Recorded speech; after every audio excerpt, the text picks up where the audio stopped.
Ẹ káàbọ̀ sórí ìkànnì yìí. Tó bá jẹ́ ìgbà àkọ́kọ́ tí ẹ ń bá mi pàdé rèé, ẹ bá mi like, ẹ comment, ẹ share, kẹ́ subscribe. Àwọn ohun tí ẹ máa wò lórí ìkànnì yìí, òun ni àwọn ohun tí ó ń lọ láwùjọ wa tó sì máa kọ́ wa lọ́gbọ́n. Ẹ máa bá mi ká lọ. Iná ọ̀tán lásọlẹ̀ jò fi tán lé kánná gbogbo ọmọ kóòtù òjíire bí tẹ láǹfààní àti máa wò mí. Ọ̀rọ̀ ètò ààbò lórílẹ̀‐èdè Nàìjíríà ọmẹ́hẹ lórílẹ̀‐èdè àgbáyé ọmẹ́hẹ nílẹ̀ káàárọ̀ òjíire bí ọmẹ́hẹ. Àwọn ọ̀jọ̀gbọ́n rí ọ̀nà àbáyọ sí i. Àwọn ọ̀nà àbáyọ tí wọ́n rí yìí ló jẹ́ kémi náà ríra mi gẹ́gẹ́ bí ọ̀kan nínú àwọn ọ̀jọ̀gbọ́n, torí pé same thing tí mo ti suggest sẹ́yìn náà lọ̀gá àjọ DSS sọ.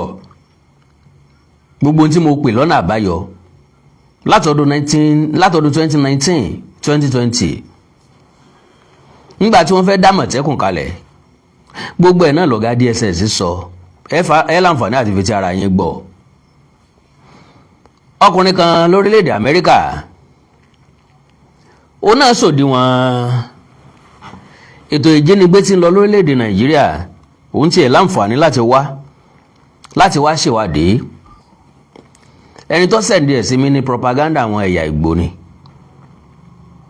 Mo wá sọ fún tọ̀hún pé òótọ́ ọ̀rọ̀ pọ́nbélé lọkùnrin sọ, èèbó ni o, ṣùgbọ́n àwọn nǹkan tó sọ ń bẹ̀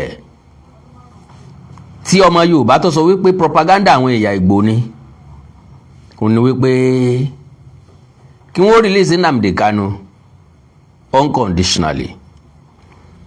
Eléyìí láti ń wò pé àánú òkè yẹ kó rí bẹ́ẹ̀. Meanwhile, bí nǹkan ṣe hàn sáwọn nìyẹn, àwa láwa jẹ́ kó yé wọn wípé bí ti yáwú kọ́ ní ṣe yáfà o. Ọkùnrin tẹ́ ní kí wọ́n yọ̀ǹda yìí, ọ̀daràn paraku eléyìí, kí láwa yọ̀ǹda nu eléyìí, bàbá yọ̀ǹda rẹ̀ bí ìgbà tá a fọmọ àparò sábẹ́ tá à ń gbin kàní àti pé n ti ń ṣe tá a fi ní ẹ mú ẹ kì í ẹ dè é mọ́lẹ̀ ẹ tọ́jú ẹ̀ síbì kan, só ti pinwọ́ rẹ̀ só ti sinmi rẹ̀ sí òní ṣe mọ́. Bàbá wa yọ̀ǹda rẹ̀, kí ni tá à ń retí gangan? Kí ni tí ó jẹ́ ìpín wa? Bó la máa fojú sí? Gbogbo àwọn eléyìí náà la máa gbìyànjú láti sọ nípa rẹ̀. Ṣé gbàgbé níbi ọjọ́ bíi mélòó kan sẹ́yìn náà ni àwọn afurasí ọ̀daràn tàbí ká kú pè wọ́n ní ajínigbé sánsan, òun náà ni wọ́n kọlu ọkọ̀ akérò kan tí iléeṣẹ́ GUO. Wọ́n kọlu èèyàn 5 ló wà nínú ọkọ̀ ọ̀hún. Wọ́n pa dẹ́rẹ́bà, obìnrin kan náà bẹ́ẹ̀ tó náà farapa yànnàyànnà. Wọ́n jí àwọn 3 tó kù gbé lójú ọ̀nà Ṣàgámù sí Ọ̀rẹ́ sí Benin.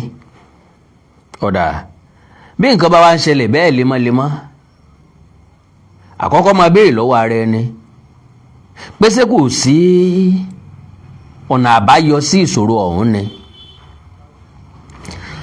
Bọ́nà àbáyọ bá wà, kí ló dé tá a gbé ìgbésẹ̀ lórí ẹ̀ káwa gbòdẹ́kun fáwọn oníṣẹ́ láabi? Well, ọ̀pọ̀lọpọ̀ ọmọ Nàìjíríà ọmọ káàárọ̀ òjíire ni wọ́n ti mú suggestion wá. Community police ni, state police ni ló lè dẹ́kun wàhálà ọ̀hún tàbí ló lè dẹ́rọ̀ rẹ̀. Oníwáwí ẹlẹ́yìn ń sọ Ààrẹ Bọ́lá Ahmed Tinubu gbogbo àbátẹ́ bá ti mú wá náà ló ṣe ibi tó ṣe pàtàkì lọ́dọ̀ rẹ̀. Kennedy bí ó bá gbégbésẹ̀ ẹ lọ́kọ̀ akọ̀kan mi tàbí pé kò mú ọ̀rọ̀ ìgbé ayé àwọn èèyàn bí ààbò òlu kò mú lọ́kùnkúndùn. Ó ti tó bí ọjọ́ mélòó kan tó ti ń pariwo pé kí àwọn iléègbìmọ̀ aṣòfin kí wọ́n fọwọ́ sí ọlọ́pàá ìpínlẹ̀ káwọn tọ́rọ̀ kàn kí wọ́n ṣiṣẹ́ lé lórí, right? nínú ẹ̀ làwọn ọ̀jọ̀gbọ́n ti jẹ́ kó yé wa wípé ọlọ́pàá ìpínlẹ̀ kì í máa ṣe tí màá yá bọ̀rọ̀, kì í máa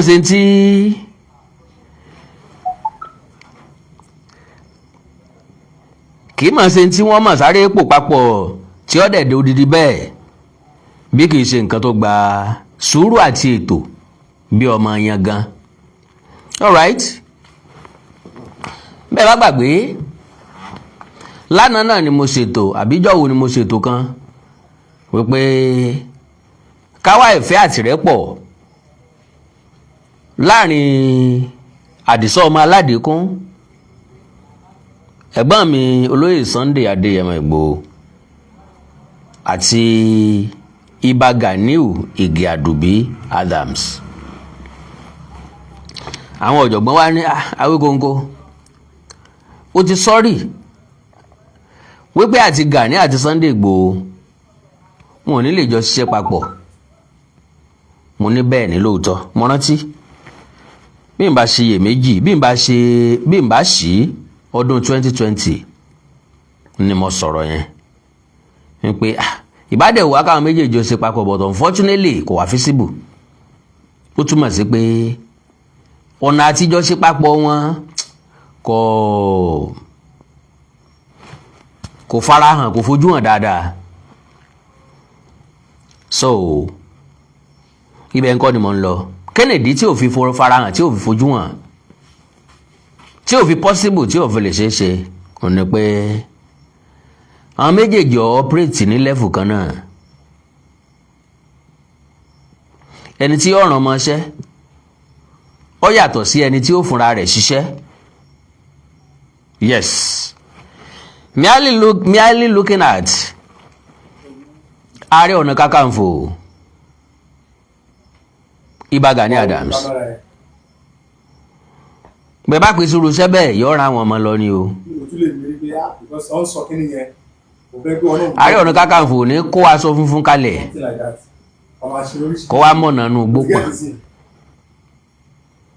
ṣùgbọ́n olóyè Sunday Ìgbòho ní ń jẹ́ kan nínú orúkọ Ọlọ́run aránibánidébẹ̀.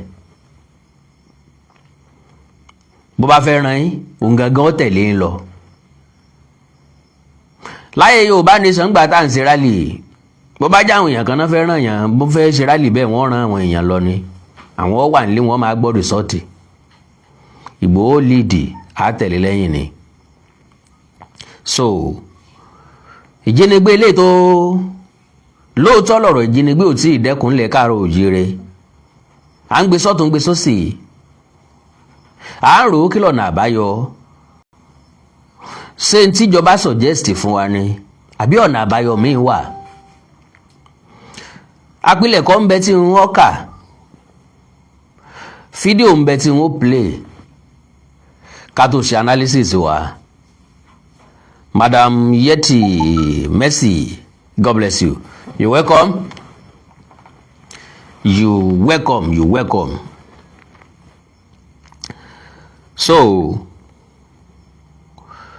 like I said,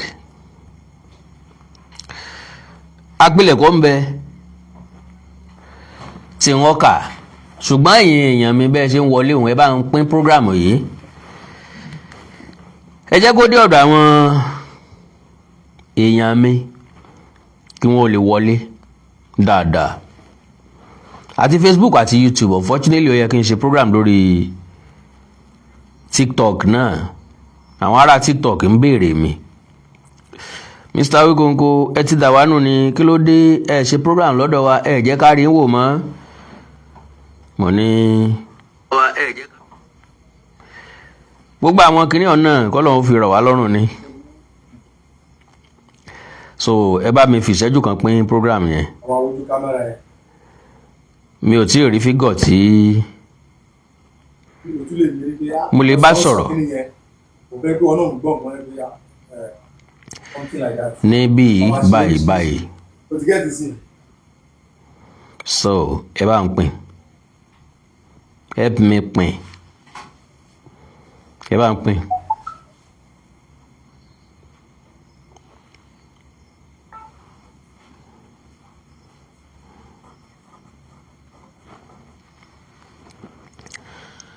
nígbà tí ọ̀rọ̀ ìjínigbé gògò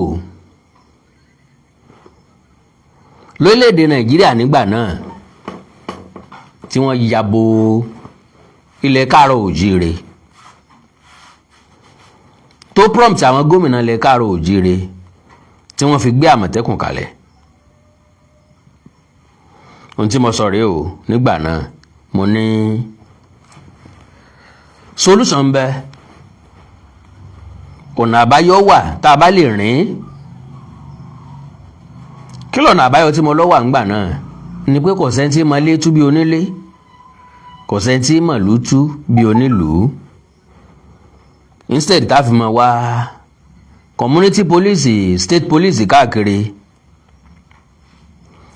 ẹ ṣe jẹ́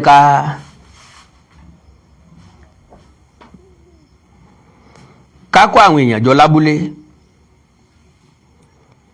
mo yẹ sọ lẹ́nu ọjọ́ mẹ́ta yìí bí ká káwọn èèyàn jọ lábúlé, ìlú kọ̀ọ̀kan sí ìlú kọ̀ọ̀kan náà ni kó káwọn èèyàn jọ, kálukú ló lè dáàbò bòra ẹ̀. ọ̀gá DSS sọ bẹ́ẹ̀, bóyá gbà táwọn wa sọ bẹ́ẹ̀ bóyá a lè mú lò, torí pé àwa tá à ń sọ̀rọ̀ àwa kéré, àwa ò sì lẹ́nu ń bẹ̀, a sì nípò, kò jẹ́ kọ̀rọ̀ wa ó lè tà. so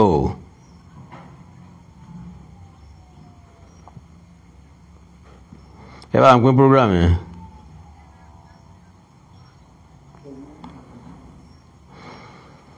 àwọn olóṣèlú election tí ń bọ̀ ní 2026 2027 ń la àwọn eléyìí ń lé káàkiri o. ọ̀rọ̀ ilé ayé wa sọ́kàn wọ́n ṣá. I don't know, I don't think so. bó bá sì kàn wọ́n ìwọ̀nba lọ́kàn wọ́n ń bẹ̀. aláìlọ́láyé ẹ̀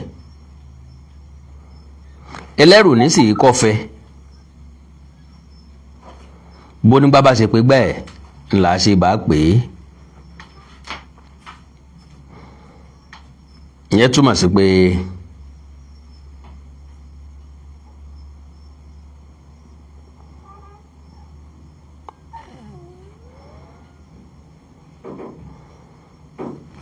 ẹni tó bá fẹ́ kí ìlú ó dùn, tó fẹ́ kí ìlú ó ṣe gbé, ó náà gbìyànjú agbára tiẹ̀ ń bẹ̀. so àpilẹ̀kọ yìí ló kọ́kọ́ rè mí. Barrister lẹ́ ń tọkọ ó ní paper presentation on insecurity after the brazen kidnapping on Ore Shagamu Road by bandits. The rising tide of insecurity in Nigeria, challenges and solutions. yóò wù mí kí gbogbo ọmọ káàrọ̀ òjìrè ká tẹ́tí wa bẹ̀lẹ̀ jẹ́, because kọ̀ọ̀kan mi driver tí wọ́n pa ǹjọ́ mátà irú ẹ̀yà tó jẹ́, ǹtọ́ kọ́kọ́ mátà ni wípé ìyẹn ẹlẹ́ran ara ni ó lẹ́jẹ̀ lọ́rùn bí èmi àtẹ̀yìn.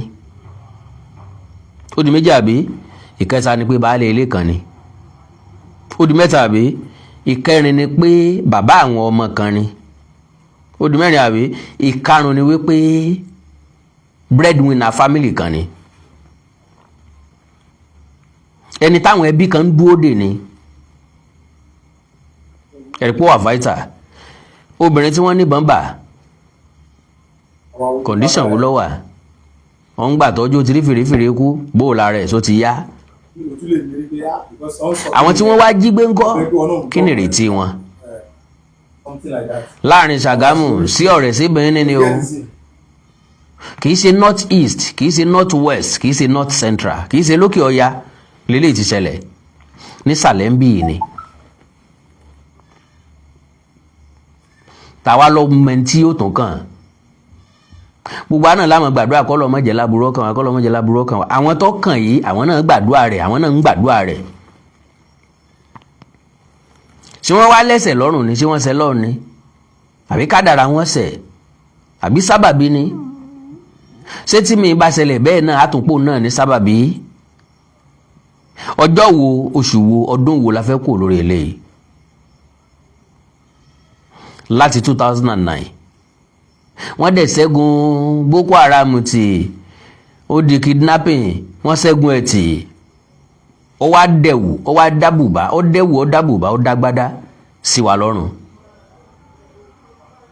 kò wá sí ìròyìn tó dùn nínú ìwé ìròyìn kò sí ìròyìn tó dùn lórí social media.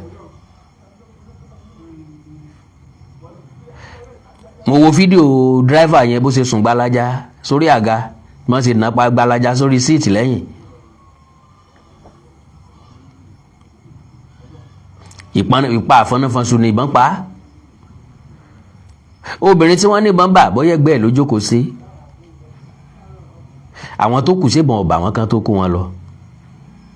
ta ni ó tọ́jú wọn nù gbó. ṣé wọ́n tiẹ̀ ti bí ransom lọ́wọ́ àwọn ẹbí wọn ṣé wọn ò tí ì fi nǹkan ṣe wọ́n. ìdí tí ọ̀rọ̀ ètò ààbò nílẹ̀ Nàìjíríà nílẹ̀ Yorùbá ṣe kàn wá nù. gbogbo àwọn tí wọ́n ń dẹ̀mí wọn légbodò lókè ọya sáré òkè ọya ní gbogbo wọn ṣé kò sára àṣàlẹ̀ ń bí láàrin wọn. torí pé kò sí fámìlì yín bẹ̀ kò sí fámìlì mi ń bẹ̀ ní ọ̀jẹ́ ọ́ ká wa lára àbí ní ọ̀jẹ́ àríro. ọ̀rọ̀ ètò ààbò ńlẹ̀ wa ó ń pe gbogbo wa sájọ tó nírònú. So now, insecurity in Nigeria has become one of the most pressing issues. Entokoni George Ogunjimi Esquire. Something like that. One of the most pressing issues facing the nation today, manifesting in multiple forms such as terrorism, armed banditry, kidnappings, ethnic clashes, and economic unrest. This pervasive insecurity has significantly affected the daily lives of Nigerians, hampering economic development, displacing millions, and creating an environment of fear and uncertainty. Ètò ààbò tó mẹ́hẹ oríṣiríṣi nǹkan ló fà á. Tàbó ogun tí ń ja orílẹ̀-èdè Nàìjíríà àwọn ìṣòro tí ń dojú kọ wá lónìí oríṣiríṣi nǹkan ló fà á. Ìgbésùnmọ̀mí, ìwà jàgùdà páálí jàgídíjàgan, ìjínigbé, ìjẹ ẹlẹ́yàmẹ̀yà, ètò ọrọ̀ ajé tí ò lọ déédéé, gbogbo nǹkan tó dọ̀ wọ́n gógó, gbogbo ọ̀nà kóra wọn jọ papọ̀ tí wọ́n ń jẹ́ ogun tí wọ́n ń fèsì orílẹ̀-èdè Nàìjíríà lónìí. So, has significantly affected the daily lives of Nigeria, hampering economic development, displacing millions, and creating an environment of fear and uncertainty. Ọ̀pọ̀lọpọ̀ àwọn èèyàn ní ètò ààbò tó mẹ́ẹ̀ ti lé kúrò nílé. Wọ́n pa ẹbí wọn, wọ́n lé àwọn sínú ìgbẹ́, tàbí àwọn sá lọ sínú ìgbẹ́ kí wọ́n lè dáàbò bora wọn. Wọ́n ti dáná sunlé àwọn kan. Àwọn abúlé kan ò ṣeé wọ̀ mọ́ fáwọn tó ní. Wọ́n ti dàjèjì nílẹ̀ onílẹ̀. Wọ́n ti dá lárìn kiri. So, despite effort by the Nigeria government to tackle these issues, ètò ààbò remains a critical challenge with complex roots and far-reaching consequences. This essay explores the various dimensions of insecurity in Nigeria and suggests potential solutions to address the crisis.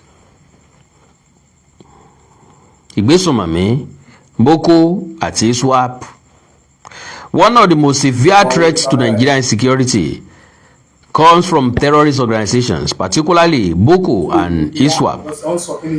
Boko Haram, which has been active since 2009, has waged an insurgency in the northeast of Nigeria, aiming to establish an Islamic State.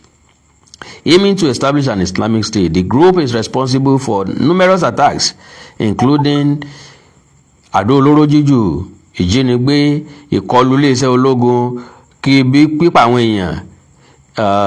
Eléyìí tí ó ṣe tán ṣe tó ga jù ní tàwọn ọmọ Ṣíbọ̀kì tí wọ́n jí gbé ń jò ní tán kú bí ọmọ yẹn dé lọ́dún 2014. Eléyìí ni wọ́n ní ó pe àkíyèsí àjọ àgbáyé.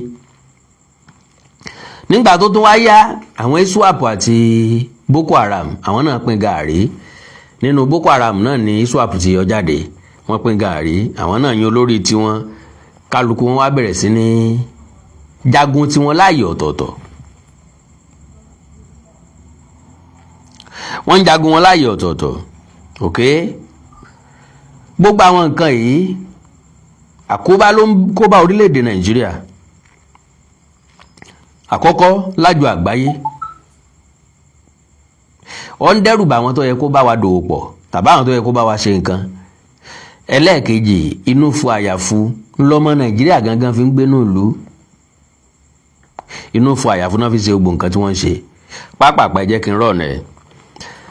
So kidnapping for ransom, a growing industry, okòwò tó pé jù lórílẹ̀‐èdè Nàìjíríà lónìí ìjínigbé ni bí wọ́n bá já àwọn èèyàn gbé wọ́n lè jíyàn méjì gbé kán béèrè 50 million wọ́n lè jíyàn mẹ́ta gbé kán béèrè 150 million wọ́n lè jíyàn kan gbé kán béèrè 100 million wọ́n lè jí odidi ìlú gbé kán béèrè 1 billion naira wọ́n lè ká àwọn ọmọ skul rẹpẹtẹ kan ní 1 billion àwọn gbà àbí 500 million àwọn owó tó ṣòro orí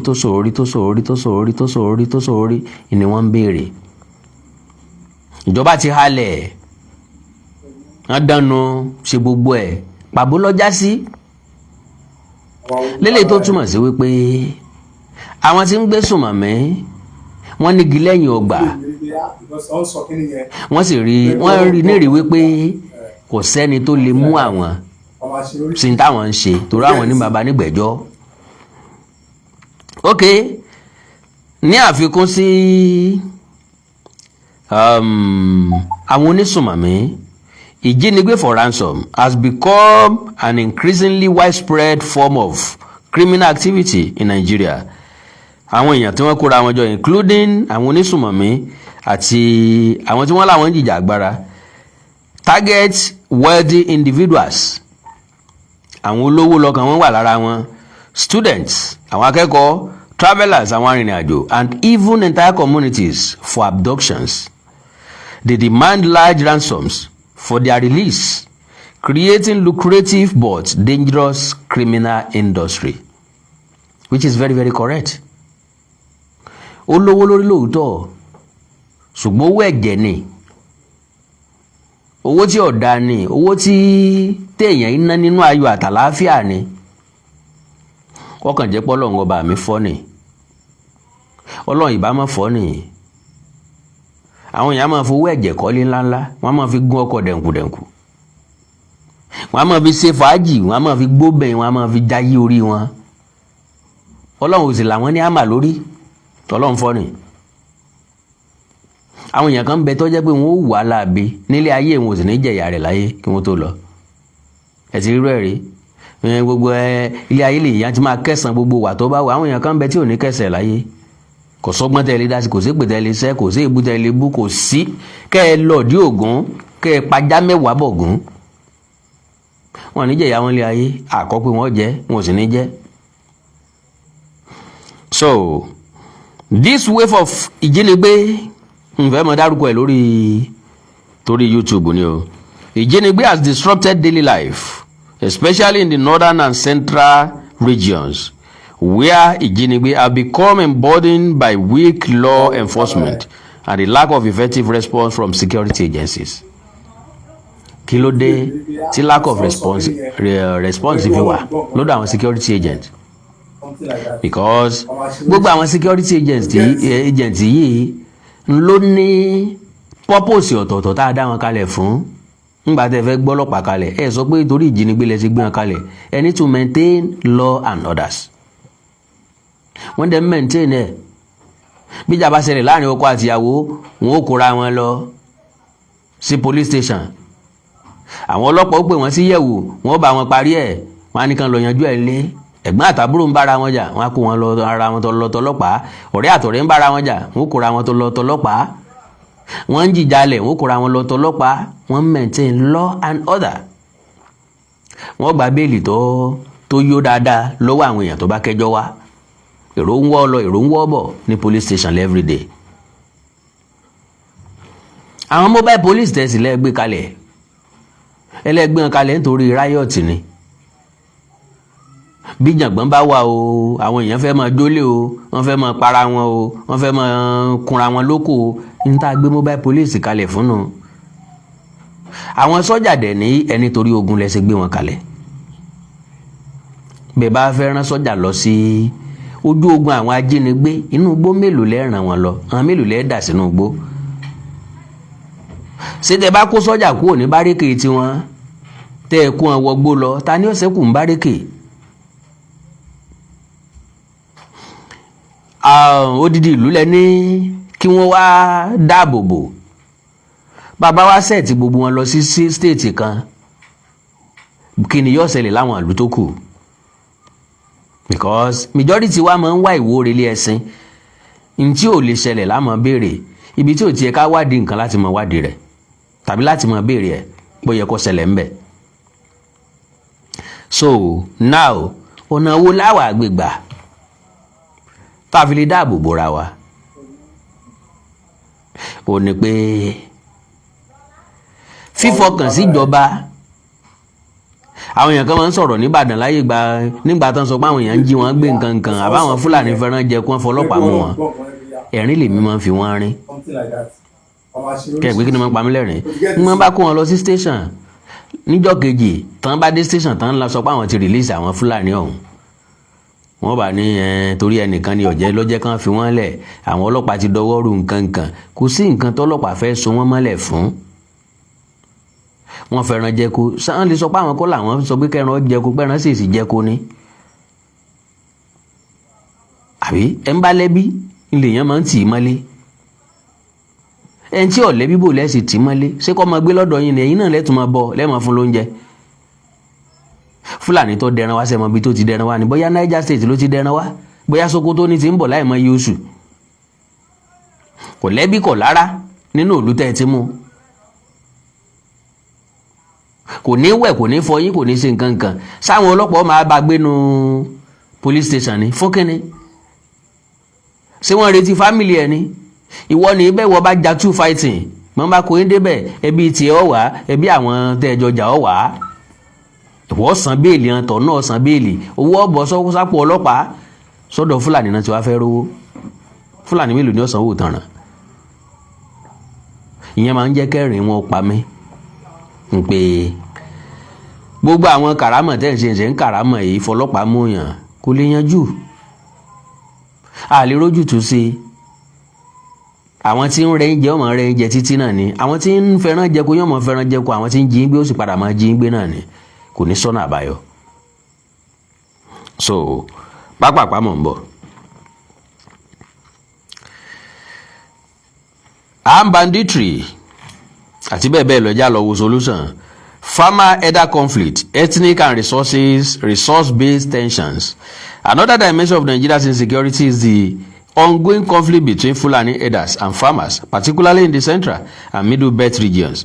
These clashes are often driven by competition for land and resources, with farmers and herders fighting over grazing routes and fertile farmland. While many of these conflicts have historical roots, the situation has been aggravated by rising ethnic tensions and the involvement of armed militants from both sides. Ẹgbọ́n nǹkan tó sọ mẹ́ yẹn pé ìjà àwọn àgbẹ̀ àti darandaran àkọ́kọ́ tá a bá ní àfojú inú wò ó wàhálà ìjà tó gún tó ti bẹ̀rẹ̀ látọdún tó pẹ́ ni tó sì ní ìtàn tó gbé lẹ́sẹ̀ pé n tó sì fàjà wọn òun náà nílé ọlọ́ràá àti nǹkan àlùmọ́ọ́nì nǹkan àmúsọ̀rọ̀ nǹkan ẹyọkan tó mọ wá bí èmi nú bẹ̀ ni pé màálùú dídà business individual ni kí ló dé tí federal government máa ní interest nínú business individual against ọ̀pọ̀ èèyàn àbí against another individual. Grazing route gbogbo alasọpá akọ̀ndẹ̀mẹ̀ pa àfẹ́ ní tí wọ́n ń pè ní grazing route ni pé ojú ọ̀nà bíi táwọn èèyàn máa dẹran gbà bí ìgbà tá a bá la títì nísìn pé ọ̀dà o títì eléyìí láti Èkó yóò dé Kàlábá gẹ́gẹ́ bẹ́ẹ̀ náà ni grazing route máa wà pé ó dá o ibi igbó bíi o àfilẹ̀ fún màálùú dídà ni àwọn tó wà nígbó bẹ̀ ńkọ́ wọ́n bá fẹ́ ṣe nǹkan sínú igbó wọn lọ́la ńkọ́ wọ́n bá dáko bẹ̀ ńkọ́ bọ́ bá jẹ́